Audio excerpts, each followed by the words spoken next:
গতকাল রকস্টারের টিজারটা দেখবার পর থেকে একটা প্রশ্ন আমার মাথায় প্রচণ্ড ঘুরপাক খাচ্ছে। সেটা হচ্ছে, একজন 46-47 বছরের মানুষ কিভাবে নিজেকে এত তাড়াতাড়ি ভাঙছেন, আবার নতুন করে গড়ছেন, আবার ভাঙছেন, আবার আবার গড়ছেন। আচ্ছা, এটা কিভাবে সম্ভব? আমরা গতকাল রকস্টারের টিজারটা দেখার সময় মেগাস্টার শাকিব খানকে যেভাবে দেখলাম, কে বলবে ওনার 47-48 বছর বয়স? মানে আমার একটা জায়গাতেও মনে হয়নি যে ওনার 47-48 years old he is. Really দেখতে লাগছে খুব বেশি হলে 27-28 বছর, কি 30-এর মধ্যে বয়স। 30ও লাগছে না, 27-28 বছরের একজন যুবক লাগছে দেখতে। মেগাস্টার শাকিব খান রকস্টার সিনেমার শ্যুট শুরু করবার আগে প্রিন্সের শ্যুট করছিলেন। তারই মধ্যে তিনি শ্রীলঙ্কায় গিয়ে এই মিউজিক ভিডিওটা মানে জয়ধ্বনি শ্যুট করেছেন। কত অল্প একটা টাইমের মধ্যে মেগাস্টার শাকিব খান রকস্টারের শুটিংয়ের জন্য মালয়েশিয়া চলে গেছিলেন। মানে মিডলের টাইম ডিউরেশনটা হয়তো ছিল 1 দিন বা 2 দিন, এই গ্যাপটা। এই 2 দিনের মধ্যে কিভাবে মানুষটা নিজেকে এরকমভাবে প্রিপেয়ার করলেন? ফিজিকের দিক থেকেও বলছি, আমি এই চরিত্রটা ঢোকার যে ব্যাপারটা, যে ম্যাজিকটা, আমি সেটার কথাও বলছি। কতটা ভালো একজন অভিনেতা হলে এত তাড়াতাড়ি একটা চরিত্র থেকে আরেকটা চরিত্রে উনি শিফট করতে পারলেন, আমি শুধু এটাই ভাবছি। আর ওনার ফিজিক, ওনার কস্টিউম, ওনার মেকআপ, ওনার স্টাইলাইজেশন, ভাই জাস্ট ফেড়ে দিয়েছে ভাই। বলে না, একটা হিন্দিতে ওয়ার্ড আছে না, ফাড় দিয়া। ভাই পুরো ফাড় দিয়া টাইপ হয়ে গেছে পুরো ব্যাপারটা।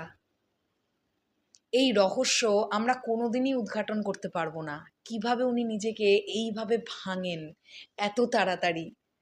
এবং ভাঙার ডিউরেশনটা 2 মাস, 1 মাস, 15 দিন, 20 দিন না, 2 দিন। এই মানুষটার ডেডিকেশন লেভেলের ধারে কাছে আসতে পারবে কেউ? এই যে যারা মাঝে মধ্যে দেখি বাংলাদেশে বসে বসে নিজেদেরকেই সুপারস্টার মেগাস্টার ভাবতে শুরু করেছে, এই ডেডিকেশনটার ধারে কাছে পারবে আসতে? যদি পারে, অদূর ভবিষ্যতে, না দূর ভবিষ্যতে, মেগাস্টার শাকিব খান যখন আর কাজ করবেন না, তখন হয়তো ধীরে ধীরে তারা ঢুকবেন, তাদের মধ্যে কেউ ঢুকবেন। বাট এই সময় ইম্পসিবল ব্যাপার। মেগাস্টার শাকিব খান এখন না 3.0 ভার্সনে খেলছেন। মানে উনি যখন প্রিয়তমার আগে আমেরিকা থেকে ফিরে এলেন, ওটা ওনার 2.0 ভার্সন ছিল। আর আমরা বলি না যে বরবাদ দিয়ে ওনার 3.0 ভার্সন শুরু হয়েছে।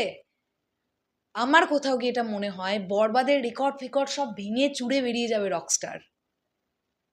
কারণ দর্শক একটা অন্য রকম কিছু পেতে চলেছে। মেগাস্টার শাকিব খান 3-3.5 কোটি টাকা পারিশ্রমিক চার্জ করেন, তাই তো? আপনারা আমাকে বলুন কেন করবেন না?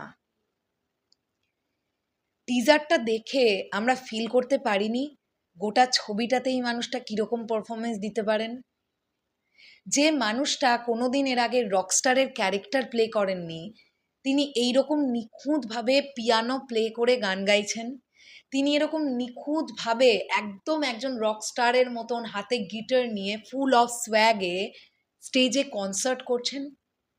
এই মানুষটা ওই চরিত্রটা ঢোকার জন্য কি কি করেছেন আর কি কি করেননি, কতটা অবজারভেশন একটা মানুষ।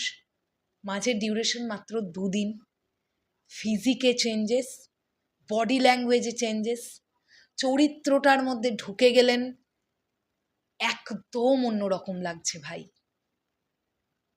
সবচেয়ে বড় কথা এটাই, কত নায়ক এরকম আছেন হয়তো বয়স 30 বছর, দেখতে লাগে 45 বছর।